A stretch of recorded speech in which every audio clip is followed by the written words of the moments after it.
기시다 총리가 바로 어제 한국을 방문하면서 무려 12년 만에 한일 정상 셔틀 외교가 재개됐습니다.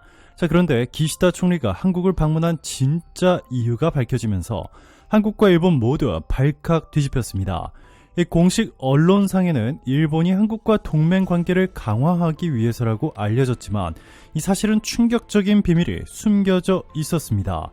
자, 그런데 더 놀라운 점은 이 기시다 총리가 한국을 발칵 뒤집을 충격적인 발표를 하고 몇 시간 뒤 갑자기 한국을 향해 제발 한 번만 봐줘, 한국이 원하는 거 뭐든 다 주겠다 라며 태도를 180도 바꾼 것으로 알려졌습니다. 과연 무슨 놀라운 일들이 벌어졌길래 일본의 총리가 한국에 충격 발표를 했다가 몇 시간 만에 이렇게 대반전이 일어났는지, 지금부터 이 놀라운 내용 최고 수익률에서 여러분들에게 전해드리겠습니다. 이 기시다 후미오 일본 총리가 올해 여름께 한국을 방문할 것이라는 예상을 깨고 오는 7에서 8일 조기 방한하게 된 것은 기시다 총리 본인의 의지가 반영된 결과라고 일본 언론이 6일 보도했습니다. 산케이 신문은 일본 정부 내에선 여름 방한도 거론됐지만 기시다 총리가 조기 방한을 고집했다라고 전했습니다. 산케이는 오는 7일 개최되는 한일 정상회담에선 역사 인식은 주요 의제로 삼지 않고 이 북한 대응과 경제 안보 협력 강화 등 양국 공통의 이익에 초점을 맞출 것으로 전망했습니다. 자, 그런데 이는 언론용 내용이었고 기시다 총리가 한국을 방문한 진짜 이유는 따로 있었습니다. 니케이 등 일본 언론들은 기시다 총리는 사실 한일 정상회담에는 별 관심이 없고 진짜는 바로 한국의 경제 6단체장과 만나는 것이라고 폭로했습니다. 재계 관계자는 재계 총수들과의 만남도 검토했으나 최종적으로 6개 경제단체장과 만나는 것으로 정리됐다고 안다 전했습니다. 최태원 대한상의 회장을 비롯한 한국의 6개 경제단체장 그리고 이재용 삼성전자 회장 등 5대 그룹 총수와도 비공개로 만남을 가질 수 있을 것으로 알려졌습니다. 일본 현지 언론들에 따르면 이 기시다 총리는 한국의 5대 그룹 총수와의 만남을 수개월 전부터 대비하며 엄청난 공을 들여온 것으로 전해졌습니다. 그 중에서도 기시다 총리는 가장 공을 들이며 신경을 곤두세우고 있는 기업이 바로 한국의 LG 에너지 솔루션이었습니다. 지난 수십 년 동안 한국의 조선, MP3 플레이어, 전자사전, TV, 냉장고 등 가전제품, 그리고 스마트폰과 반도체에서까지 경쟁에 밀리며 망해버린 일본. 최근에는 일본의 파나소닉이 테슬라와 최초로 독점 대규모 계약을 하며 드디어 일본 경제에 숨통이 트이나 싶었지만 이 LG 에너지 솔루션이 등장하면서 또 망해버렸습니다. 세계 최고의 기술력과 생산 능력을 뽐내며 일본의 파나소닉과 중국의 CATL을 짓밟고 압도적인 세계 1위로 올라선 LG 에너지 솔루션. 테슬라도 일본의 파나소닉만 고집하다가 LG 에너지 솔루션과 파나소닉의 기술력 및 가격 경쟁력 차이가 너무 심각하게 벌어지다 보니 한국의 LG 에너지 솔루션을 선택할 수밖에 없었습니다. 이 파나소닉만 고집하다가는 테슬라 전기차는 LG 에너지 솔루션의 배터리를 쓰는 다른 브랜드 전기차보다 훨씬 비싼데 배터리 성능은 후져 이 파나소닉과 함께 망해버릴 수도 있기 때문이죠. LG 에너지 솔루션의 배터리 기술이 일본 파나소닉보다 얼마나 뛰어났으면 최근에는 같은 일본의 토요타와 혼다까지 자국의 파나소닉을 버리고 LG 에너지 솔루션과 손을 잡았습니다. 업계에 따르면 LG 에너지 솔루션은 토요타와의 미국 내 배터리 공급 등 협력안을 조만간 결정할 것으로 알려졌습니다.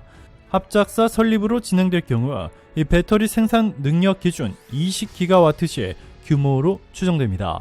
총 3조 원 내외가 투입될 수 있습니다. 양사 투자액은 균등한 수준으로 알려졌습니다. 앞서 권영수 LG 에너지 솔루션 부회장도 지난 3월 열린 주주총회에서 토요타와 협력이 잘 진행되고 있다라고 말한 바 있습니다. 이미 혼다와는 합작사 LH 배터리를 만들어 혼다 자동차의 LG 에너지 솔루션의 배터리를 장착하기로 했는데 토요타까지 파나소닉을 버리고 LG 에너지 솔루션을 선택해버리면서 파나소닉은 망하기 일보 직전인 상황에 놓였습니다. 압도적인 기술 격차로 이렇게 일본 기업들마저 파나소닉을 버리고 한국 기업을 선택해버리자 기시다 총리는 LG 구광모 회장을 만나 한국과 일본이 배터리 연합을 만들어 세계 배터리 시장을 싹쓸이하자는 이 파격적인 제안을 할 수 있을 것이라 한 전문가는 주장했습니다.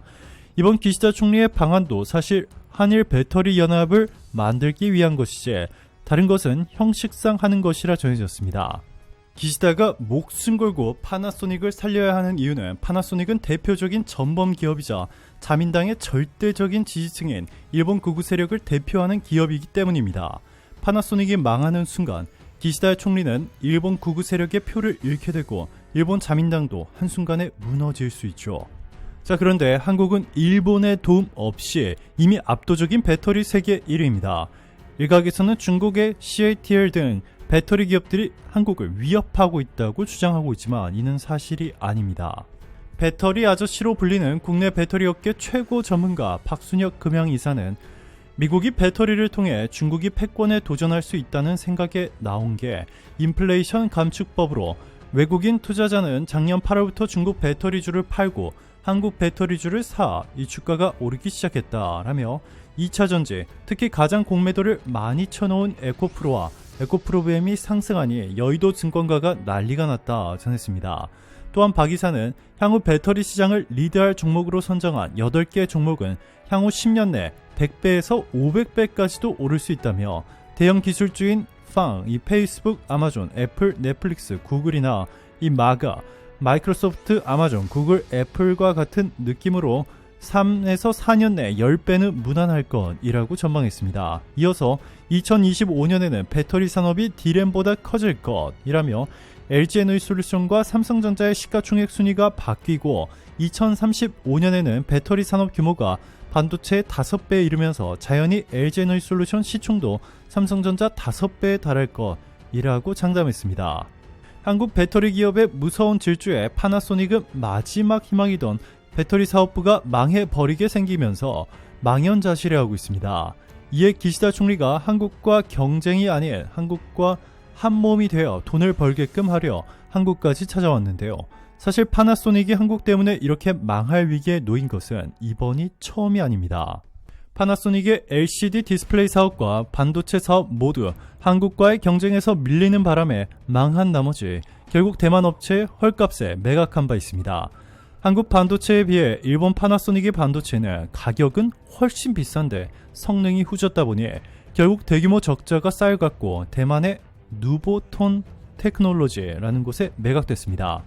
파나소닉은 한때 세계 최고의 반도체 회사였습니다. 파나소닉은 1952년 네덜란드 필립스와 합작 회사를 설립해 반도체 사업에 진출한 뒤 일본과 해외 공장에서 반도체를 생산했습니다. 1990년을 전후해 반도체 매출에서 세계 상위 10개 기업에 들어갈 정도로 반도체 기업으로도 위상을 구축했지만 한국 반도체 업체와의 경쟁에서 밀려 시장에서 고전해왔습니다. 결국 천문학적인 적자를 감당하지 못해 반도체를 포기하고 매각한 돈으로 2차 전지에 올인하기로 결정했죠.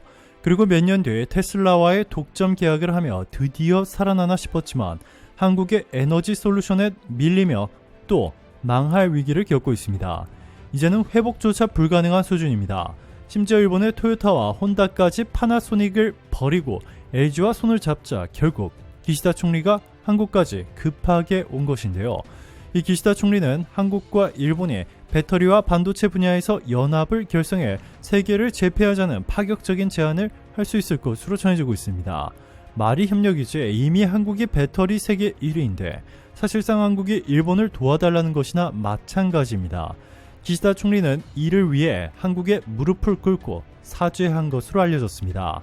기시다 총리는 최근 한국 정부의 강제징용 해법 발표에 호응해 김대중 오부치 선언을 포함한 역대 내각의 역사인식을 전체적으로 계승한다고 밝혔습니다. 김대중 오부치 선언은 1998년 10월 8일 당시 김대중 대통령과 오부치 게이조 일본 총리가 채택한 합의문입니다. 과거사 인식을 포함해 11개 항에 21세기 한일 파트너십 공동선언을 발표했습니다. 과거 식민지 지배에 대한 통절한 반성과 사죄를 토대로 미래지향적으로 나아가자는 것이 기본 취지로 한국 내 일본 대중문화 개방과 학생 유학 교류 등에 포함됐습니다. 1998년 양국의 합의는 일본의 사죄를 전제로 양국의 미래세대 교류를 통해 과거사 문제를 해결하겠다는 것입니다. 이날 한국과 일본의 재계를 대표하는 정경련과 게이단렌이 한일 이란 미래 파트너십 기금을 창설한다고 발표하고 정경련이 10억 원, 게이단렌이 1억엔, 즉 똑같이 10억 원의 조성금을 마련하고 회원사들의 참여를 독려하겠다고 발표한 것 역시 1998년 합의 정신을 통해 한일 관계를 정상화하겠다는 방향을 보여준 것으로 평가됩니다. 실제 일본 게이단렌 도쿠라 회장은 기금의 명칭을 미래 파트너 기금으로 정한 이유에 대해 1998년 김대중 대통령과 오부치 게이조 총리가 발표한 21세기 한일 파트너십 공동선언을 원점으로 돌아가자는 것이라고 평가했는데요. 기시다 총리가 한국의 무릎을 꿇고 지난 역사에 대해 통절한 반성과 마음으로부터의 사죄를 하겠다는 것입니다. 그런데 일본을 믿지 말아야 한다는 여론도 상당합니다. 이 기시다가 일본의 배터리 회사 파나소닉을 살려달라고 도움을 요청하는 동시에 후쿠시마 오염수를 방류하고 한국이 후쿠시마산 수산물을 다시 수입하라고 하는데 이 말도 안 되는 요구를 하고 있기 때문입니다. 이뿐만 아니라 기시다 총리가 한국을 방문한 당일 일본에서 지진이 발생했는데 이 와중에도 일본 기상청은 의도적으로 지진 발생 지도에서 독도를 일본 땅으로 표기해 논란이 커지고 있습니다.